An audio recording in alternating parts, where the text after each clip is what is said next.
નમસ્કાર, આપ જોઈ રહ્યા છો સ્પાર્ક ટુડે ન્યૂઝ। બીએસયુપી મકાનમાં છત ધરાશાયી થતા વૃદ્ધાના મોતના મામલે બીએસયુપીના રહીશો વીએમસી પહોંચ્યા હતા। મોટી સંખ્યામાં રહીશો વીએમસી પહોંચી અને સૂત્રોચ્ચાર કર્યા હતા। કોર્પોરેશન દ્વારા અગાઉ તમામને મકાન ખાલી કરવા માટે નોટિસ આપવામાં આવી હતી। વૈકલ્પિક વ્યવસ્થા ન થતાં સ્થાનિકો રોષે ભરાયા છે। આવાસ મકાનના રહીશોની સાથે કોંગ્રેસ નેતાઓ પણ જોડાયા હતા। તો કોંગ્રેસ નેતાઓએ બીએસયુપીના રહીશો માટે આંદોલન કરવાની ચીમકી ઉચ્ચારી હતી। આગામી દિવસોમાં સંબંધિત વિભાગના અધિકારીઓ ઉપર કાર્યવાહી નહીં થાય તો કોંગ્રેસ લડત આપશે તેવું પણ જણાવ્યું હતું।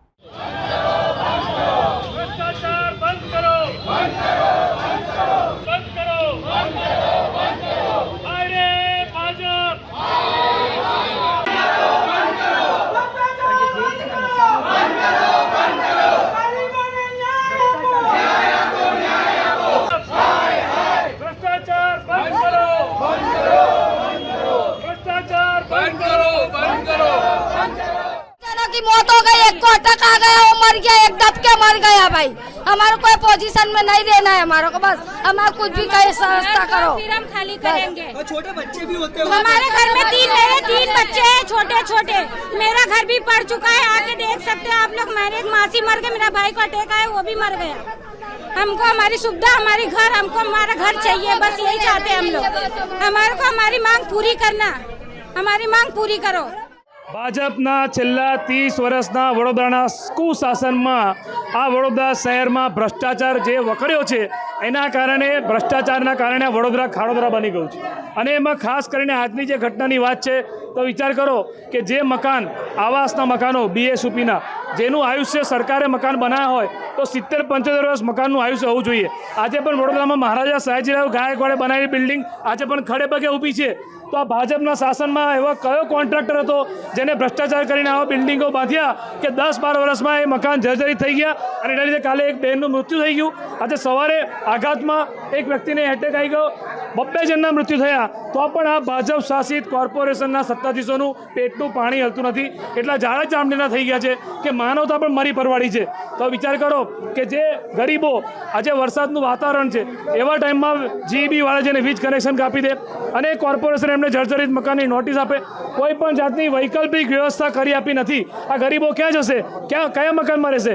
અમારી રજૂઆત છે, કોંગ્રેસ પાર્ટીની માંગણી છે કે પહેલાં અમને વૈકલ્પિક વ્યવસ્થા કરીને આપો અને જે કોન્ટ્રાક્ટરે જેને લો ક્વોલિટીનું મટીરિયલ વાપર્યું એ કોન્ટ્રાક્ટર પર હત્યાનો ગુનો નોંધાય, જે અધિકારીએ એને કોન્ટ્રાક્ટ આપ્યો એ અધિકારીની સામે પણ ગુનો નોંધાય। આ કોંગ્રેસ પાર્ટીની માંગણી છે। આ ગરીબોને ન્યાય આપે તાત્કાલિકમાં, એ રજૂઆત આજે અમે કરવા આવ્યા છે। અરે આ કોન્ટ્રાક્ટરને વડોદરામાં નહીં, ગુજરાતમાં નહીં, આખા દેશમાં કોઈ જગ્યાએ કામ ના આપવું જોઈએ। 10 વર્ષમાં એવું તો કેવું મકાન બાંધ્યું કે 10 થી 12 વર્ષમાં મકાન પડી ગયું। 2012માં મકાનનું કામ પૂરું થયું, 2014થી આ લોકો રહેવા ગયા। આટલા 10 વર્ષમાં મકાન પડી જાય એનો મતલબ કે લો ક્વોલિટીનું મટીરિયલ વાપરવામાં આવ્યું છે, ભ્રષ્ટાચાર થયો છે અને આ ભ્રષ્ટાચારમાં ભાજપની પણ ભાગ બટાઈ હશે, કારણ કે ભાજપ સત્તામાં છે। તમે જુઓ કે વડોદરા શહેરમાં જે પણ કોન્ટ્રાક્ટરોને કોન્ટ્રાક્ટ આપવાના હોય, જેને પણ કામ આપવાનું હોય એનું નક્કી ભાજપના કાર્યાલયમાં થાય છે।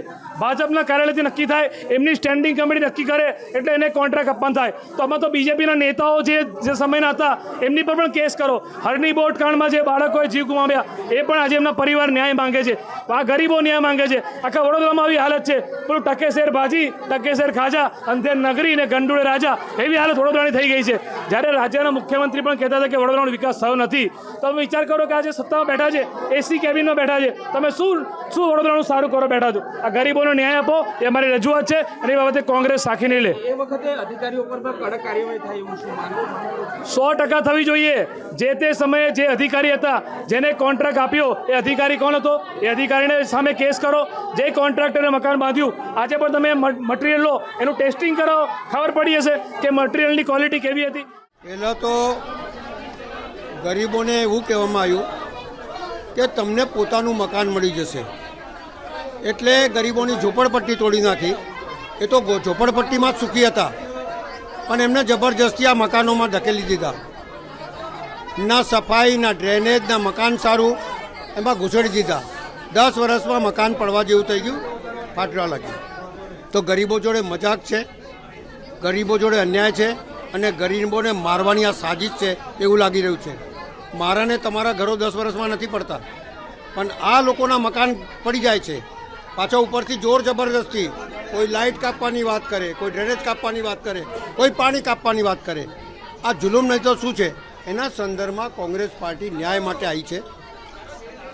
ભાડાનું મકાન લે તો એને ભાડું આપે અને કોસ્ટ ઓફ એના કોન્ટ્રાક્ટરની જોડે જે કોન્ટ્રાક્ટરે બનાવ્યું અને જે અધિકારીઓએ મોનિટરિંગ કર્યું જોવામાં, એ બધા જ ચોરો છે, બધા જ બદમાશ છે, બધા જ લુચ્ચા છે, ગરીબો જોડે છેતરપિંડી કરનારા છે.